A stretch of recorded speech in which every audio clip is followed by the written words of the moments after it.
Hello, sports fans, and welcome to another episode of After the Whistle. Today is Wednesday, September 25th, 2019. This is our first season and episode 7 of the podcast. On today's show, we're going to recap the Kingston Yellow Jacket and Northview Academy game from last Friday night, where Kingston wins big 46-8. We have a special guest, Kane Collins, starting sophomore quarterback for the Yellow Jackets, who's having a great year, and we're excited to have him on the show. We will also recap UT's disappointing loss down in Gainesville last Saturday. They lose big, 34-3. And finally, we will have our pick segment for the Kingston game for this upcoming Friday night, and also our special shout-outs. So we hope that you will stay tuned and listen, and hope you enjoy another edition of After the Whistle. Hello and welcome back to the podcast. I'm your co-host, Jody Medusky, alongside Brad Luttrell, Jeff Huffman.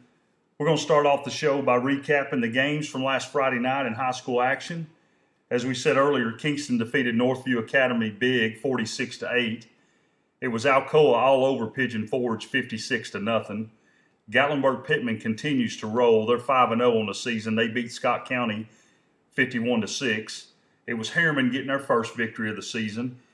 They beat Sunbright 49-14. Cofield was all over Oakdale 50-0. It was Meigs County winning big 42-7 over Rockwood.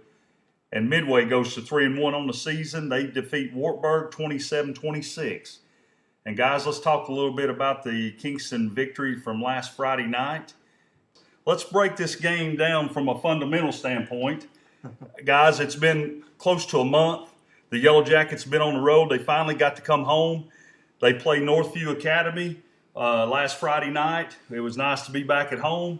And, guys, they clicked on all cylinders. Marcus Rose was named player of the game. He had over 170 yards, all-purpose yards. Marcus had a great game. Also, Kane Collins, who we'll talk to in just a little bit, he had a great game. He had 1 touchdown pass and 2 rushing TDs. So, Huffman, give us a little bit of breakdown on the offense. All right, Jody. Yeah, like you said earlier, Friday night against Northview, big night for Kingston. Came out early, scored early and often, put this game away. Some of the stars on offensively Friday night, as you mentioned earlier, Marcus Rose had a big game. 2 touchdowns, additional on the yards that you mentioned, 170 yards all purpose. Kane Collins also 2 on the ground, 1 passing touchdown that went to Isaac Cox. So it's good to see him get a touchdown reception. Also, Elijah Hill found the pay dirt again as he scored 1. And also Carson Donovan had a touchdown Friday night. So that was big for the offense. And also Don Dana, young player, he also had a big run. He didn't score, but it was electrified the crowd of that big 70-something yard plus run. And it was nice to see. It'd been nice to see him get in the end zone, but still good run for that young man. He showed a lot of speed on that play too, though. Yes, he did. But overall, it was a great performance by offensively and defensively for the Jackets. Brad, highlight some of the stars on defense for the Jackets Friday night. Yeah, before I go to the defense, guys, the last 3 weeks or so, the offensive line has really come together. Got to give those guys some credit. That's true. You got Seth Strahan at center, the Bowser boys at guards, and C.J. Davis, he's been playing at tackle here lately. So you got to give those guys a lot of credit. They've been opening up some huge running lanes for the two-headed monster of Hill and Marcus Rose.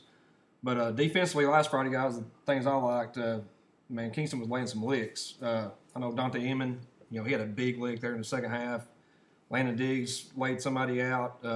Lurie and Bowser on the defensive line were laying some licks. And Javari Ashford, I think he had a big hit also. So it was good just to see us laying some licks out there. And Will Moore, he had another interception. That's starting to become a norm, so that's good for Will. Overall, guys, just a really good performance. I don't think Northview's all that great, but Kingston went there and took care of business like they should have and put up a big score. Well, guys, it's funny how this game is. A lot of times, we give the University of Tennessee a hard time because we say they make the game too difficult. Last Friday night in the Kingston game, after they got the second touchdown, it just looked like guys were excited. Everybody was jumping up and down. The crowd was in it, and it just looked easy to them.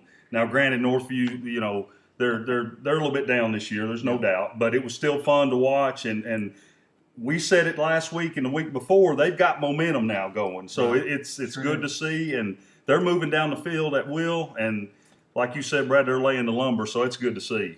Yeah, one more thing I want to say about Northview. I didn't think they showed very good sportsmanship toward the end of the game, Jody. Me and you were standing there. They got about 5 or 6 straight personal foul, unsportsmanlike conduct penalties, one on the coaching staff. Their players were just acting a fool out there, and they were down 46-8. It was just kind of ridiculous, but, to each their own, I guess. But I didn't think they showed very good sportsmanship. Well, the coaches should have took control of that and reined their players in a little bit. And, that's on them. It just made it look bad, and it was bad. So hopefully they'll learn from that experience, and they won't go through that again. Guys, good takes. Good recap on the game last Friday night. We have our special guest with us here tonight, sophomore quarterback Kane Collins. Kane, thanks for being on the show with us. Thanks for having me. All right, man. Hey, congratulations on the season. You guys are 3-2. You guys are rolling. Big win last Friday against Northview Academy. 1-4 Stone Memorial comes to town. Just talk a little bit about your team and how you think the season's going so far. I feel like it's going pretty good. I mean, we've had our ups and downs, but I think we're doing good. And if we just keep doing reps and all that, I think we'll just do fine. Okay, Kane, that sounds great, man. We appreciate that insight. Brad, you got a couple questions for Kane?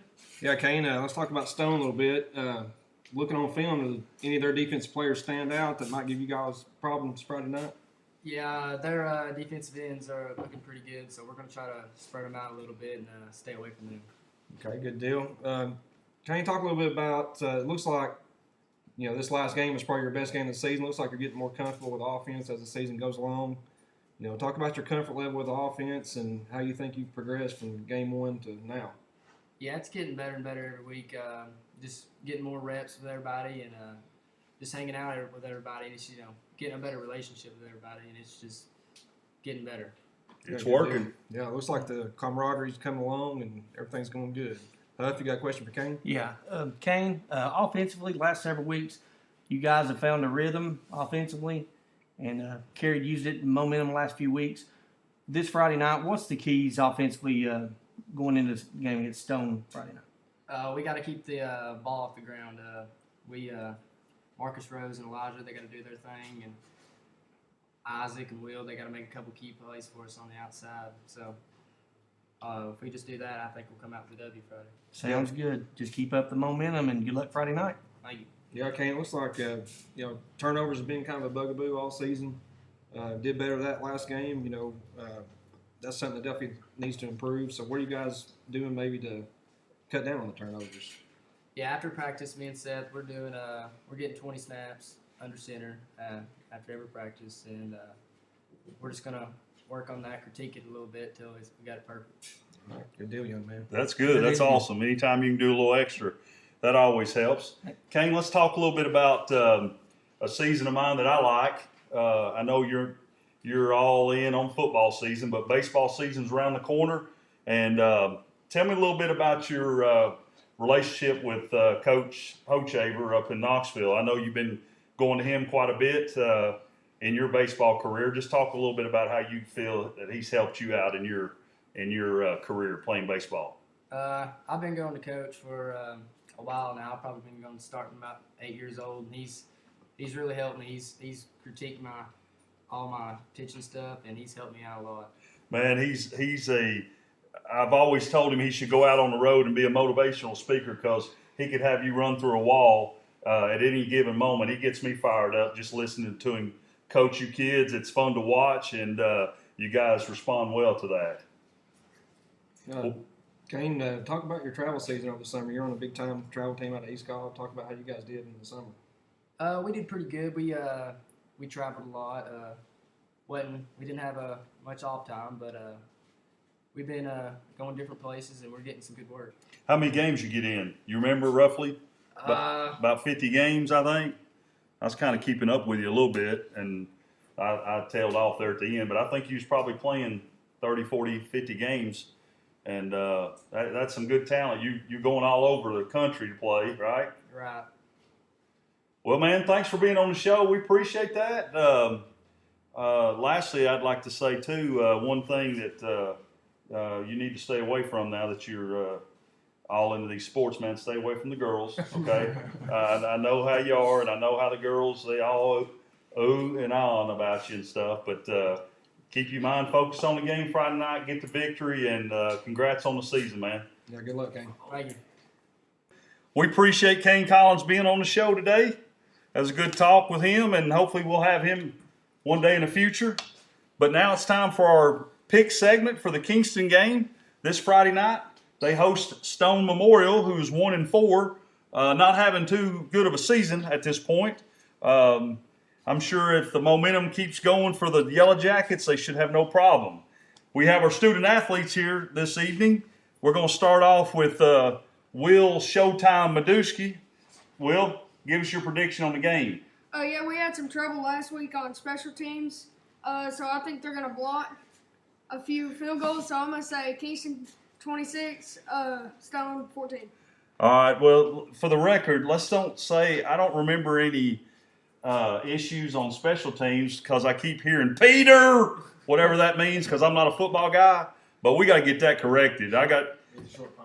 Yeah, whatever. All right. Whatever. All right, Braden, what do you say, young man? I'm going to say Kingston 24, Stone Memorial 7. All right. We appreciate that. Big Brady Luttrell's in the house. What do you say, young man? Yeah, we took care of business last week. I think it's going to be a lot the same this week. I got Kingston 27-7. 27-7. All right.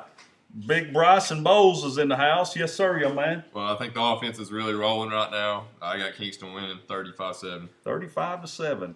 I appreciate the insight. You talked to me more than 3.5 seconds. I appreciate that.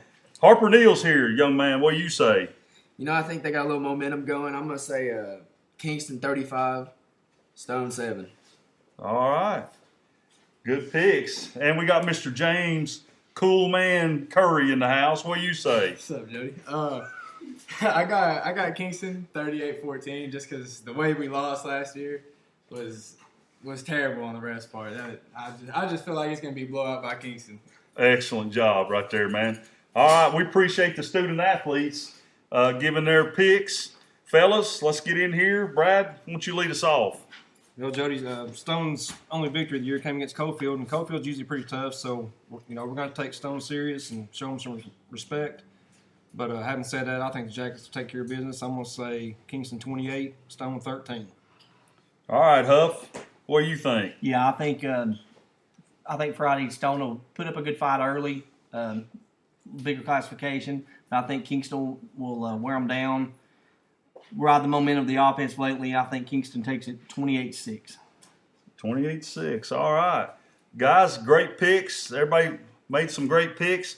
I heard something in the background. I heard somebody say that Stone wasn't going to score, so I'm going to follow that, and I'm going to say Kingston wins this ball game 38-rip.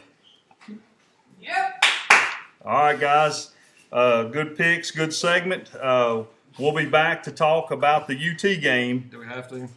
Yes, we do for just a minute or two, but we will talk UT Florida next.